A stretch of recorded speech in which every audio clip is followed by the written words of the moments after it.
foi um dia meio corrido, né? Eu vi vários testemunhos aqui, foi uma bênção. E não deu para me testemunhar, devido estar ali tocando. E então eu não poderia deixar de entrar o ano sem testemunhar o que Deus fez na minha vida, né?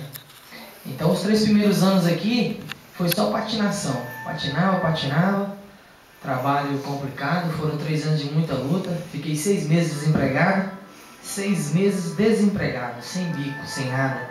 Onde eu morava num estúdio flat que só por semana era 115 libras que eu pagava.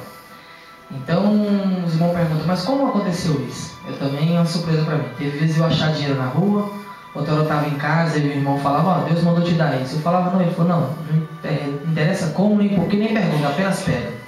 E aí foi indo, a mulher era inglesa, ela só chegava, batia na porta, aí eu dava o dinheiro, ela ia embora, a porta acabou. Mas quando não tinha dinheiro, aí como é que ia explicar? Não falava inglês nem nada. E eu descobri depois com o tempo que o porquê que eu estava patinando é porque se você está debaixo de uma autoridade, de um ministério, se aquele ministério é bênção, você é uma bênção.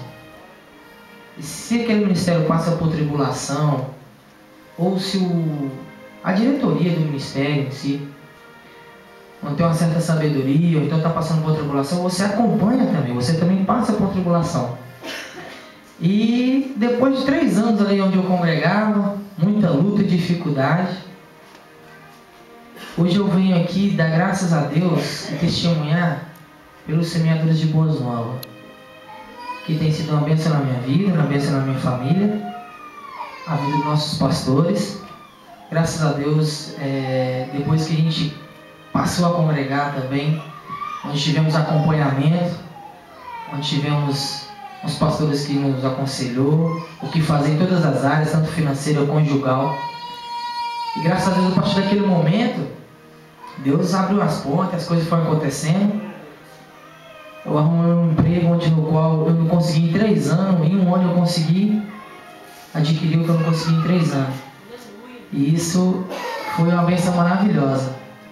E uma outra coisa que eu descobri também, que Deus me ensinou, que eu fazia antes por obediência e por minha esposa